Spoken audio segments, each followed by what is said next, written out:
Hello, everyone, and welcome to the 27th episode of the Tuesday Night Podcast. I'm your host, SBJ, and with me today I have Alan. Hey, that's me coming at you from Cleveland, Ohio. Yeah, the gem of America. Not your grandpa's shed in Oklahoma, was that? I don't even remember. It was South Carolina, Clemson, South Carolina, home of the Tigers. All right. What Tigers? The Clemson Tigers? I mean, in what sport? Oh, that would be football. College football. They almost won it this year. Almost won it. We also have Sean with us today. Hey, how's it going?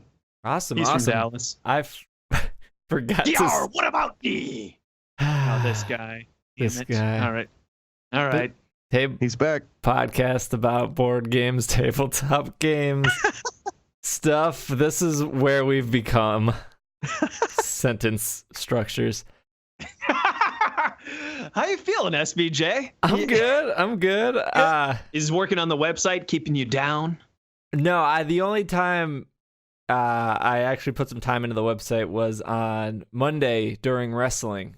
I try to get any kind of computer. Wrestling is great because it is a fantastic programming that is way longer than it should be. So therefore there is a lot of downtime, and I get a lot of of my own website work done, or analytics stuff for my podcast, or now in this case working on the Tuesday Night podcast or the Tuesday Night Games website. So I get a lot done during wrestling on Mondays besides watching wrestling. Very cool. Nice. But yeah, it's just been you guys will probably be talking more than I will this episode because you got a bunch of news and exciting stuff, and you've played stuff, and I haven't. I've just been very busy. I have friends coming in from out of town this weekend. They're cool. We're throwing a WrestleMania For the party. listeners, if you could see SBJ, you'd see how disheveled and tired he looks. He's really been working hard, everyone. He's got pit stains, hair's all messed up. He's just drooping at the shoulders. It's amazing. But I'm sorry, go on, SBJ. And if you guys could see Alan, you'd see that he's cut off at the torso, and he's holding a dog, and he's wearing a blue shirt. I'm not wearing anything. Sorry, the joke is that all I could see is the profile pictures of you guys on Skype. Oh, okay. And SBJ does look tired on his profile picture. Yeah, we're having a WrestleMania party this weekend, so it's a lot of cleaning and getting things ready and moving stuff around to accommodate people that are coming from out of town. So that's busy, and then work stuff, and then I went from doing one podcast to now doing 3 podcasts, to now freelancing for your guys' website. Life is horrible. Yep.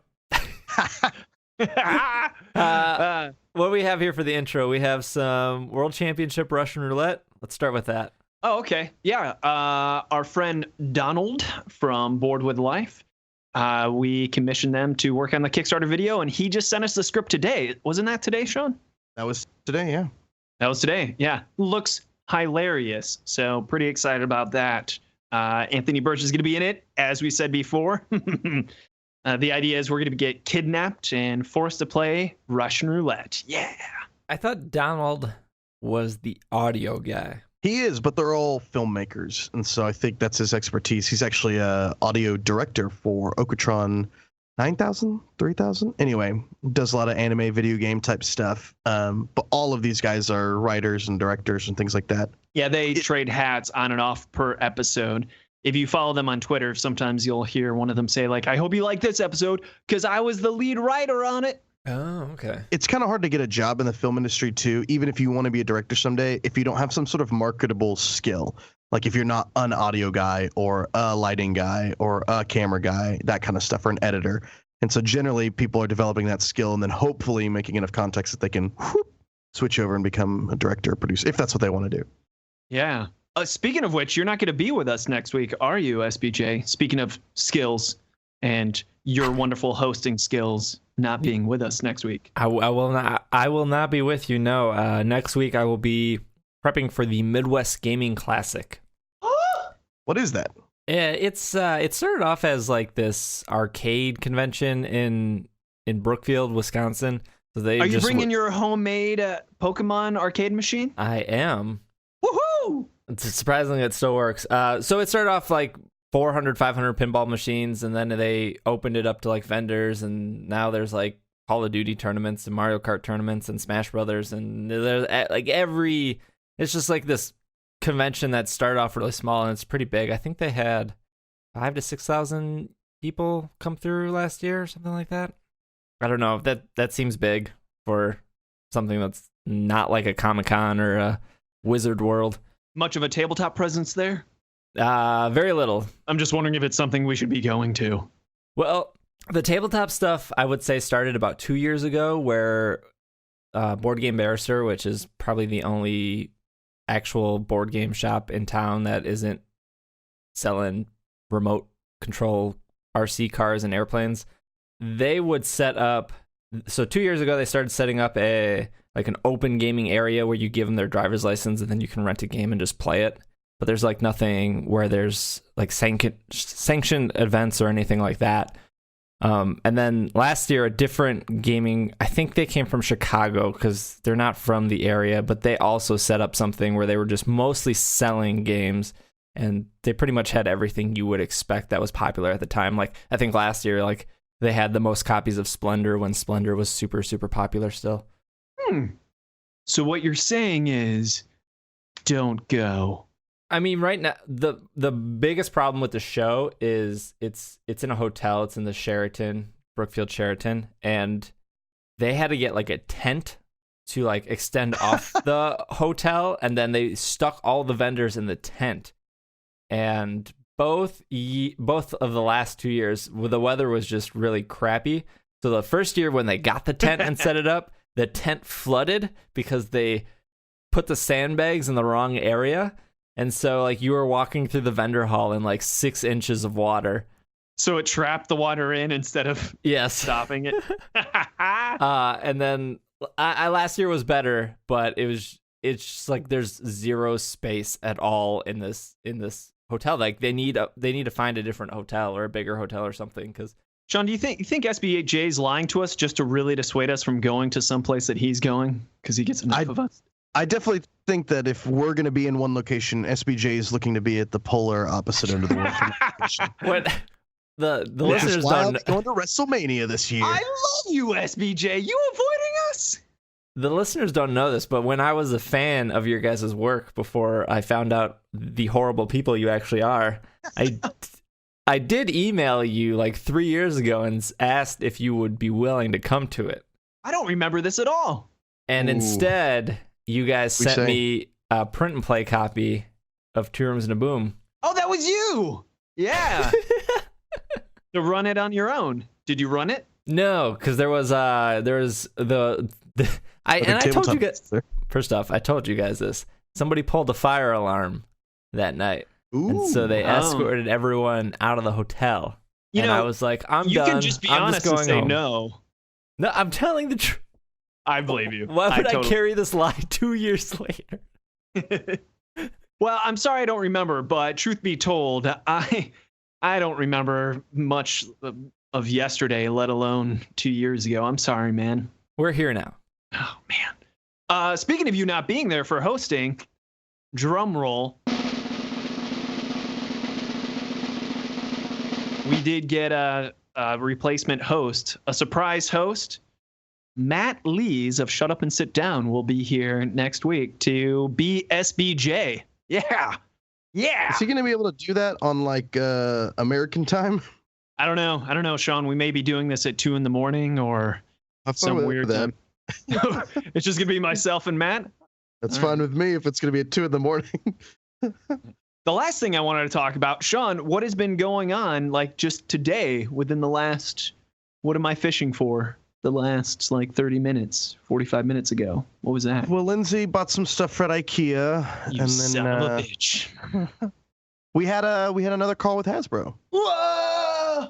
We had a Hasbro meeting. It was amazing. Super, super secret Hasbro meeting. Super great guys over there. I'm always super jealous when we get to see into their offices because there's just games everywhere, and it just really looks like a fun place to work. Willy Wonka's chocolate factory, but for gamers. Absolutely. So instead of candy, just imagine dice and meeples and all sorts of plastic, awesome, fun things. Yeah, shark Instead attack. of turning into a blueberry, you turn into a D6 and all sorts of stuff.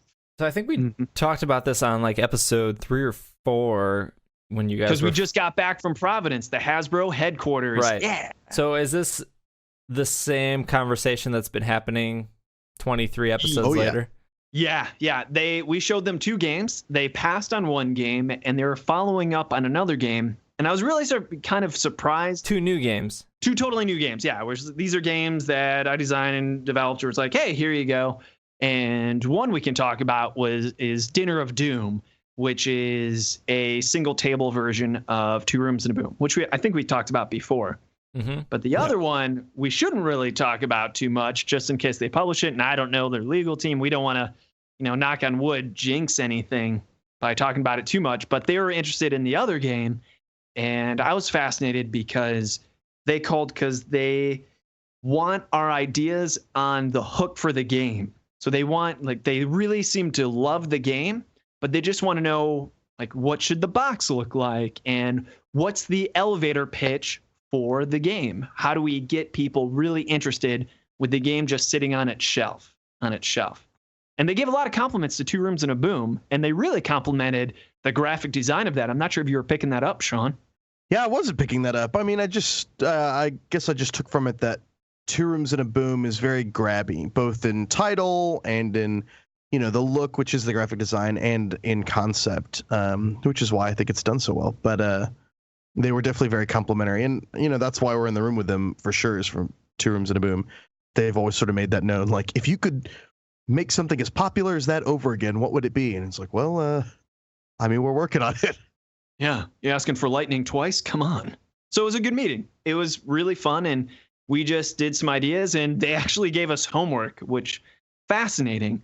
So we're working on 3 to 5 possible variants of here's one way the game could look. And it was really cool how they said it. They said, come up with the wildest and craziest one that really Hasbro probably couldn't do legally or something like that. Then go with one you think is just very typical Hasbro with all the other party game lineups they have, and then give us one that's in between. Is that a good representation of what they told us to do, Sean?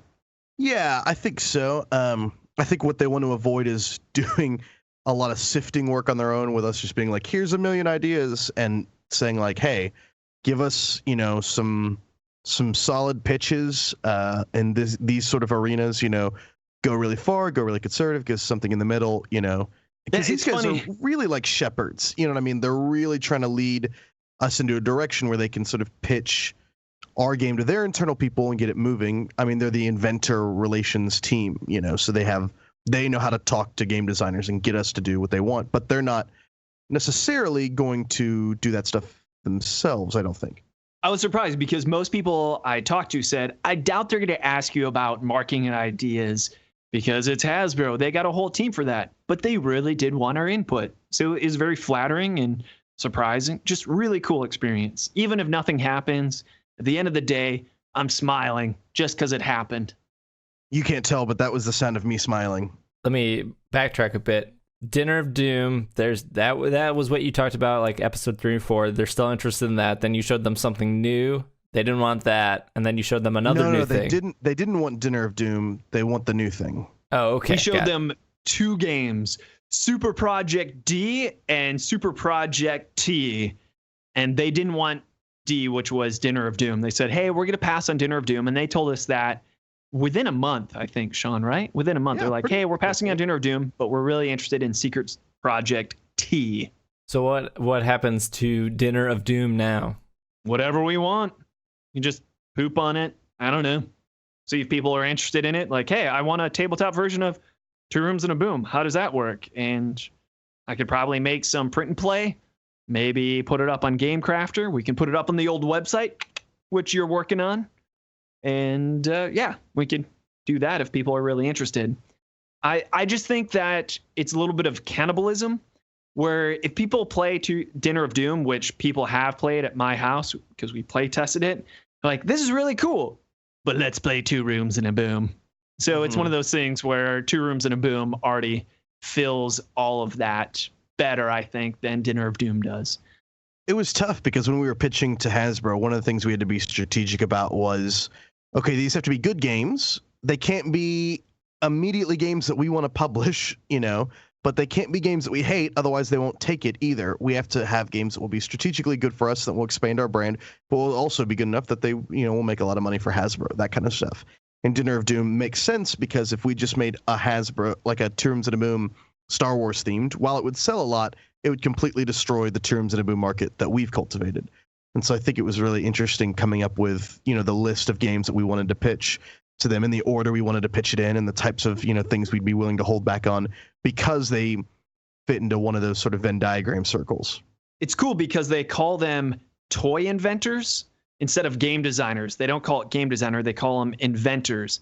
And one of the things that makes the criteria for a game that we won't publish, but we kind of would like to, so why don't we pitch to Hasbro, is it may have some really fancy components that we're not able to make, but Hasbro can.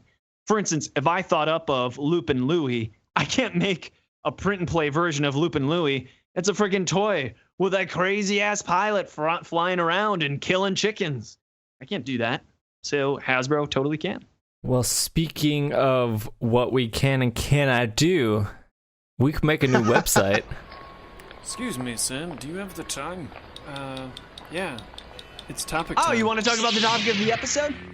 Yeah, you like that transition? It was pretty smooth, I thought. That was smooth, man. Smooth. What do you guys want to specifically talk about? I have features written down, video page, game pages, cause of death, ghosts, question mark. Oh, yeah. Cause of death, ghost. So that's one thing is Tuesday Night Game should be a place where people can go and check out any game that we have in our lineup. The primary features of a website is something that Sean and I have talked pretty exclusively about. Like, what is the function of a website? And the one thing we wanted to do is help us market a game. So during Two Rooms and a Boom, there was a countdown leading up to the Kickstarter launch. And then you could also just have a link right to the Kickstarter during the Kickstarter campaign. And then after the Kickstarter campaign, there was a pre-order for it. So that was the main thing. But right now it's going to be World Championship Russian Roulette. And if someone goes to the website wanting more information about our games, we want it to be really easy for them to find that information. And what did you say, Sean? 3 clicks? 3 clicks and they can find it?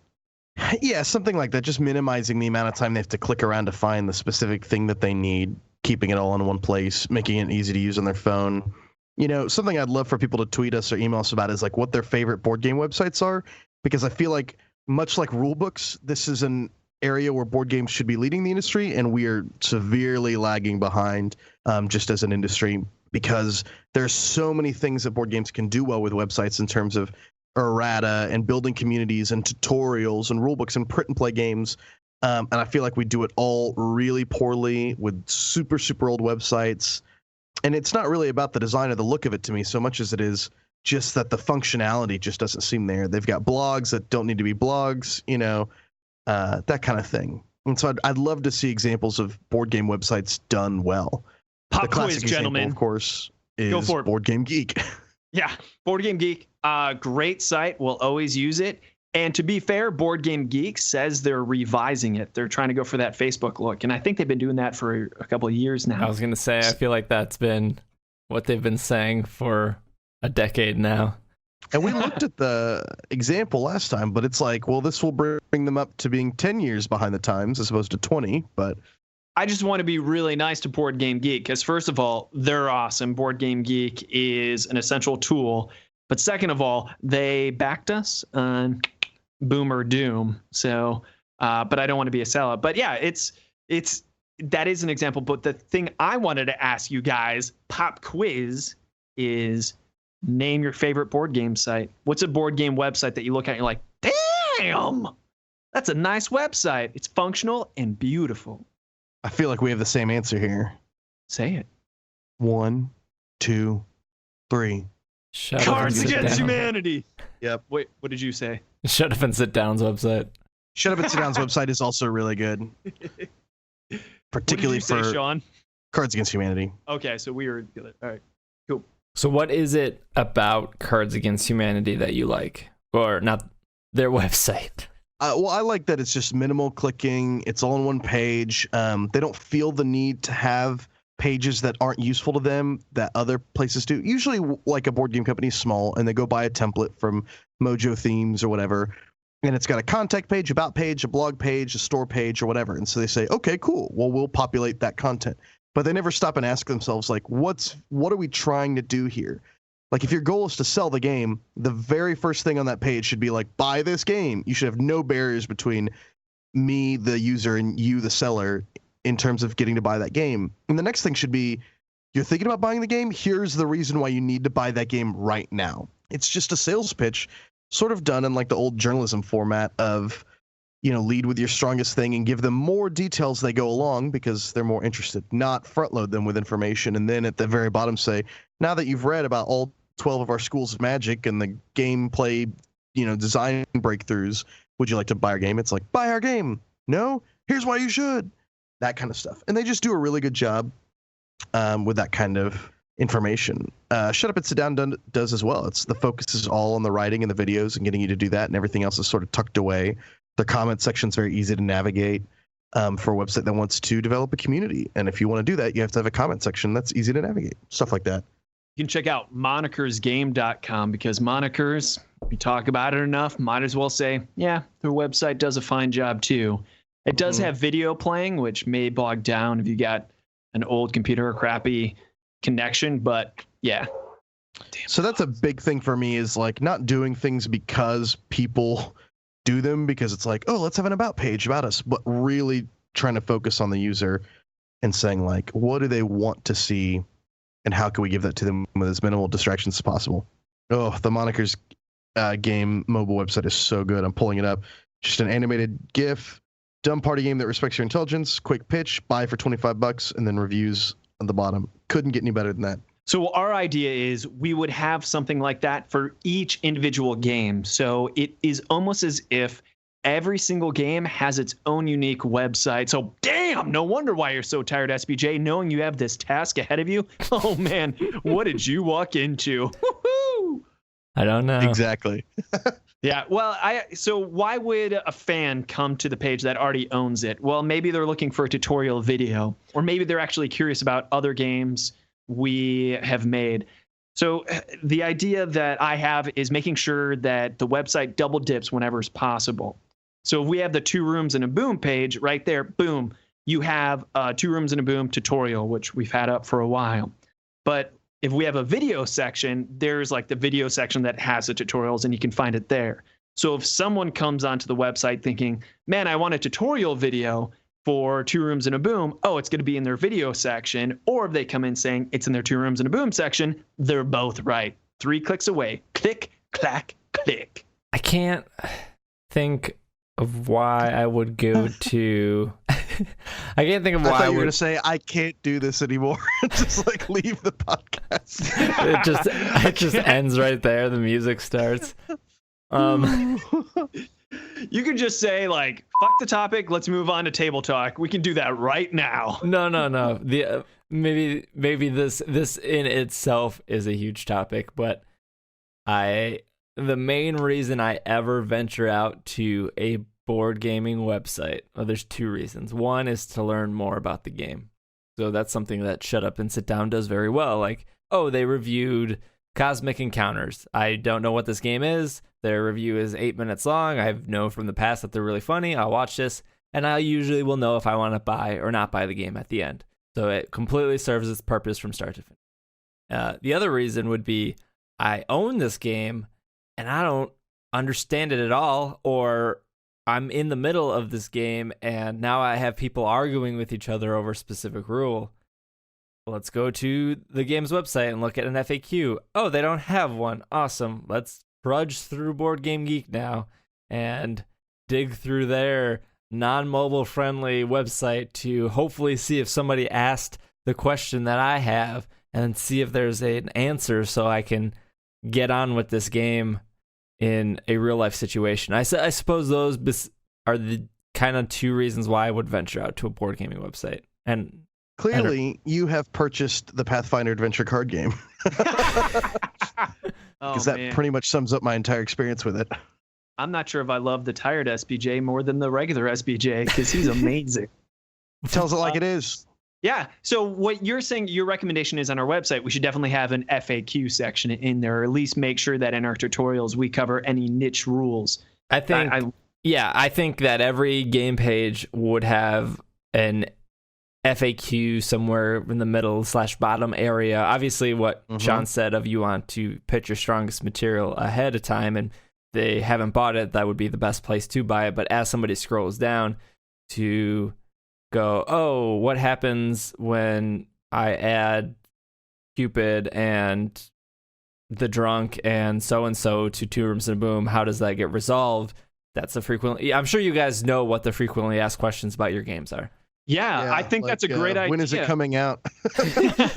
That's a great idea, SBJ. Congratulations on just making yourself work even harder. But even, and this would depend on everyone's schedule, but even to like maybe set a reminder once a month to check Board Game Geek and like look at this question being asked or being upvoted. Let's move this to our website just so. Yeah. Oh, I'm realizing now in Cards Against Humanity, even on their mobile, at the very end, your dumb questions, and they've got like 20 there. Awesome. I mean, that's one of my favorite parts of a rule book is like the FAQs in the back of like, we know people run in this scenario and we know that this question is asked and here is your answer. And it's like, perfect.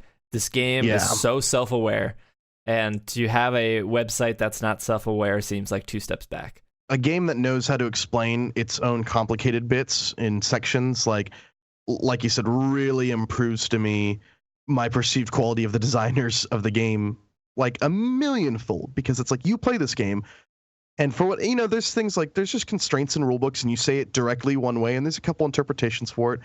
There's stuff we could cover. One of the hardest parts was like, Alan, I think you're aware of this more than anybody, but one of the biggest, I don't want to say pushbacks, but from our playtesters, one of the biggest questions is, okay, but how do we play Two Rooms and a Boom?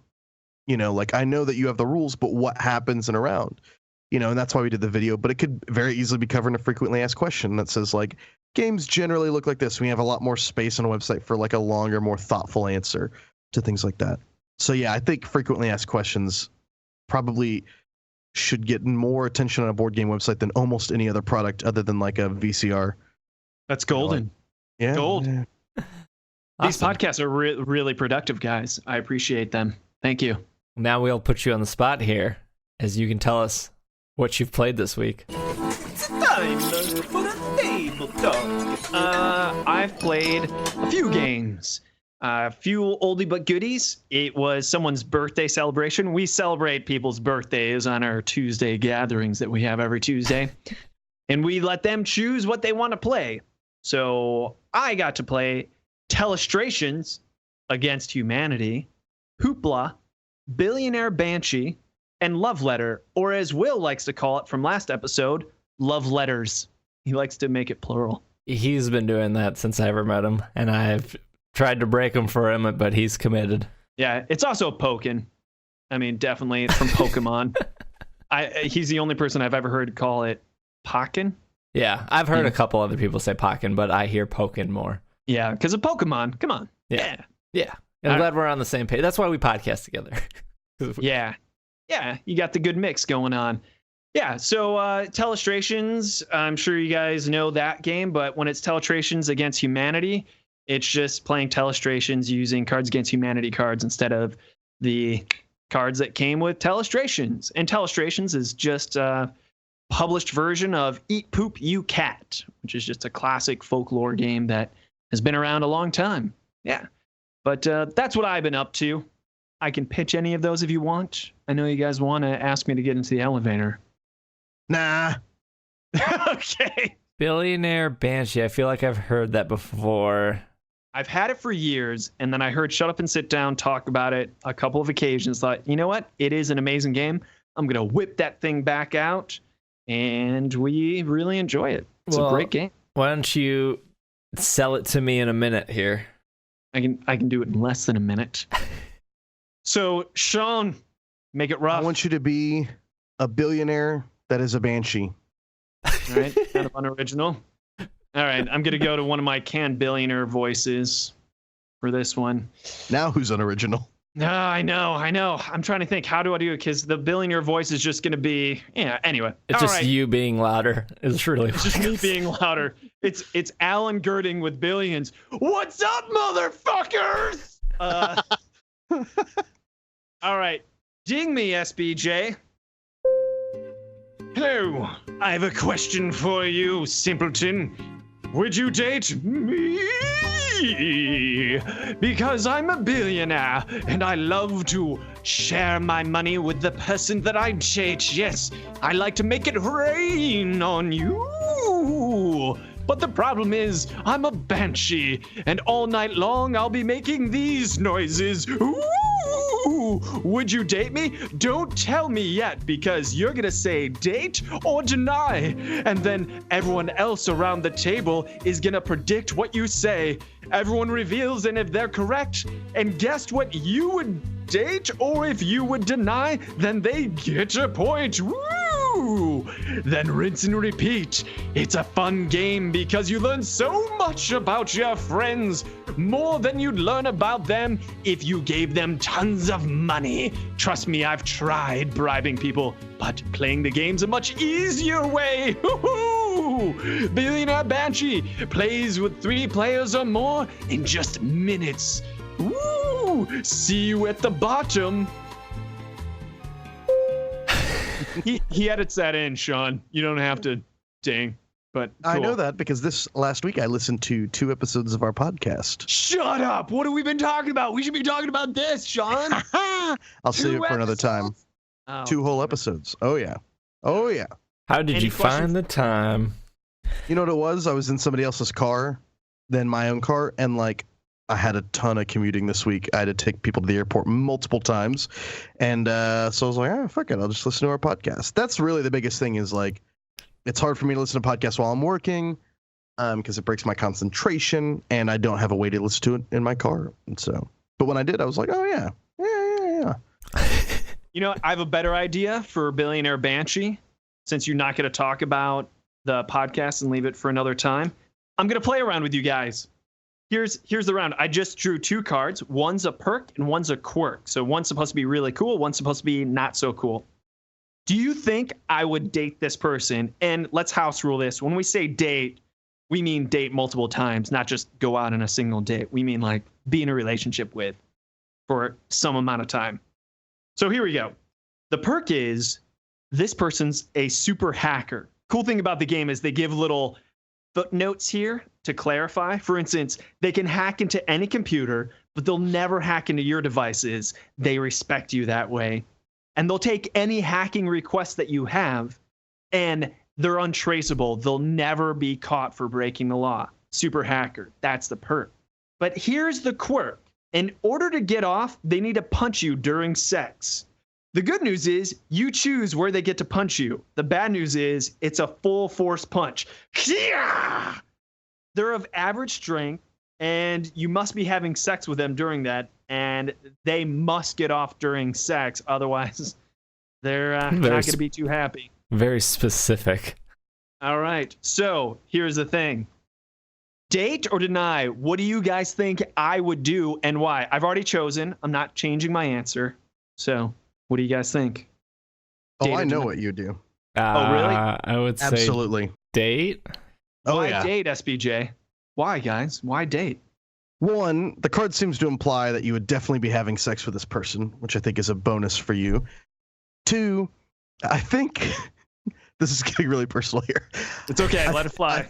I think the idea that somebody who has something very specific that they have to do to get off that they would like, I think you would be really into. I think you would be like, yeah, if that's what you, I mean, you can't hit me in the face, but you're a pretty strong guy too. I think, you know, if they could hit you in your abs or whatever, or on your lats, I think you would be fine with it. You're ultimately a pleaser at heart too.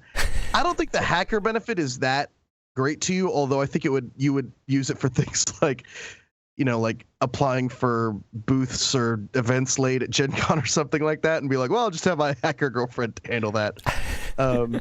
but I don't see you like getting a lot of monetary gain out of it. I don't think that would be fun to you. But I could see you like avoiding a lot of minor penalties for like late deadlines or stuff like that. What do you think? You said date, SPJ? Why? Yeah, I mean, I don't think I could say anything differently than what Sean implied. He knows me pretty well too, so I might marry this person, let alone date them.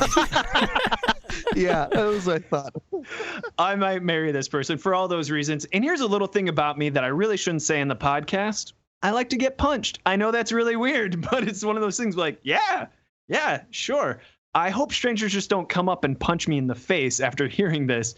But yeah, I've been punched on more than one occasion. I've been punched a lot of times, guys. That's another story for another day, several stories, but makes you feel alive. Yeah, I'm a sensationalist. I'm pretty sure that from my time in person I've spent with you and Sean, you're both very touchy-feely. Yeah, we're pretty affectionate. Yeah. Are you not, SPJ? I can be, but it's like, oh, you're getting hugs from me, sir. I have to be on a very specific level with a person to like. You gotta earn it. Yeah. Well, yeah. If I've only can met I hug you? Yeah, I would allow that. Like I was at a wedding. We'll end it here. I was at a wedding for one of my good friends who it's obviously a friend that I would like give a hug to or whatever if I haven't seen him in a while, with a bunch of other friends and past coworkers, because my friend still works at a place I used to work at, and so I knew most of the people there. I just didn't know them as well as like 3 or 4 of the main friends. You know, I'm going around talking to people, and I'm like getting ready to say goodbye and everything, and I just like turned around and like one guy like slapped me in the ass, and I like turned around and it was a dude I used to work with, but like I have no interest in this person's well-being.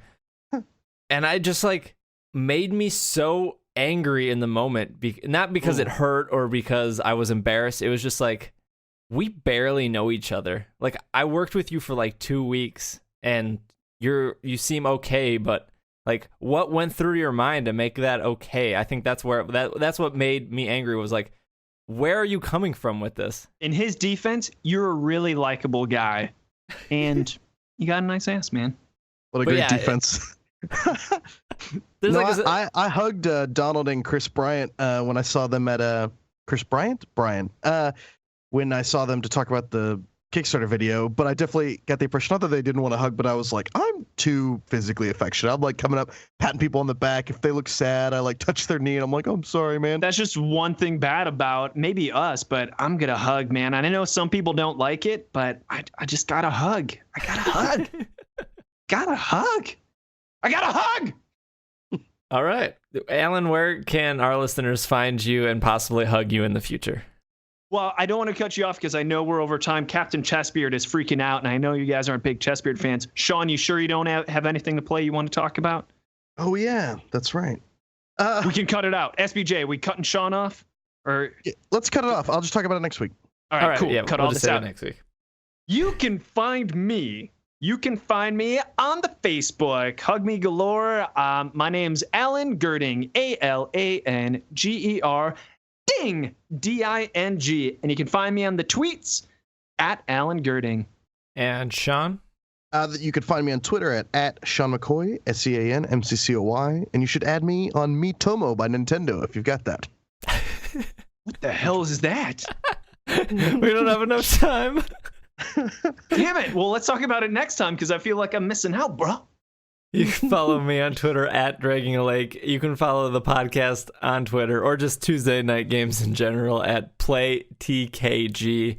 And finally, if you have any emails, comments, or concerns, you can do so by emailing podcast@TuesdayNightGames. And Alan got a really good email this week that I forwarded to you this morning. I don't know if you got that. Oh, I haven't gotten it yet. No. Oh man. Maybe I sent it to the wrong address. I got a lot of tweets and messages about the April Fool's joke from last episode. Yep. That's what it was about. Yeah. Well, I guess this episode is finished. I'm going to hug you so hard, SBJ. You watch out.